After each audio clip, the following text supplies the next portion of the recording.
بڑے بھرپور طریقے سے یہاں پر جو ہے وہ شروع ہوگی. ابھی مجھے جو ہے وہ جو فیصل آباد کی ہمارا جو SEZ ہے ان کے جو CEO ہیں انہوں نے بھی جو ہے مجھے کال کیا ہے, انہوں نے بات کی ہے اور انہوں نے یہ کہا ہے کہ ہم تقریباً 200 ایکڑ جگہ فیصل آباد کا جو ہمارا SEZ ہے وہاں پہ وہ مختص کر رہے ہیں,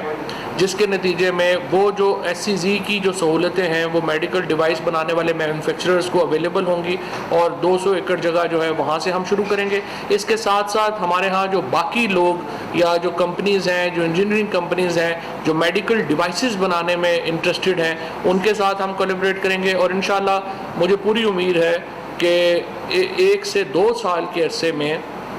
اور یہ جو کولیبریشن آج ہم نے کیا ہے اس کے نتیجے میں پاکستان نیٹ ایکسپورٹر ہوگا میڈیکل ڈیوائسز بنانے کا. اور یہ اس کے علاوہ بھی میں آپ کو یہ بھی بتانا چاہتا ہوں کہ پاکستان اسلامک دنیا کا واحد ملک ہے جس نے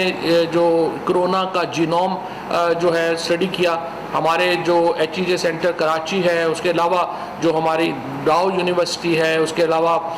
جو ایوب میڈیکل کمپلیکس ہے اور اس کے علاوہ NIH کے نے جو کام کیا وہ بڑا کمنڈیبل ہے. اور ان جو انسٹیٹیوٹس ہیں انہوں نے جینوم جو ہے وائرس کا وہ اس کو اسٹڈی کیا, اور کوئی اور مسلم ملک جو ہے وہ اس قسم کی ریسرچ میں انوالو نہیں ہے جس میں اس وقت پاکستان انوالو ہے. اسی طریقے سے اور تھرڈ ورلڈ کا بھی کوئی اور ملک اس طرح کی ریسرچ میں انوالو نہیں ہے جس طرح سے پاکستان. پاکستان نے نہ صرف یہ کہ اس کلائمیٹی کو ایک اپرچونٹی میں چینج کیا, ہمارے ہاں جہاں پہ یہ سارا ایک پورا سیکٹر جہاں کچھ نہیں بن رہا تھا ہم اس کو جو ہے وہ ہم چینج کرنے میں کامیاب ہوئے, بلکہ اب ہم ایک ایکٹیو پارٹنر ہیں اس انٹرنیشنل ریسرچ ایفرٹ کے جو کہ اس وقت چل رہی ہے کووڈ-19 کو ڈیل کرنے کے لیے. اور یہ میں یہ سمجھتا ہوں اس لینڈ مارک فار پاکستان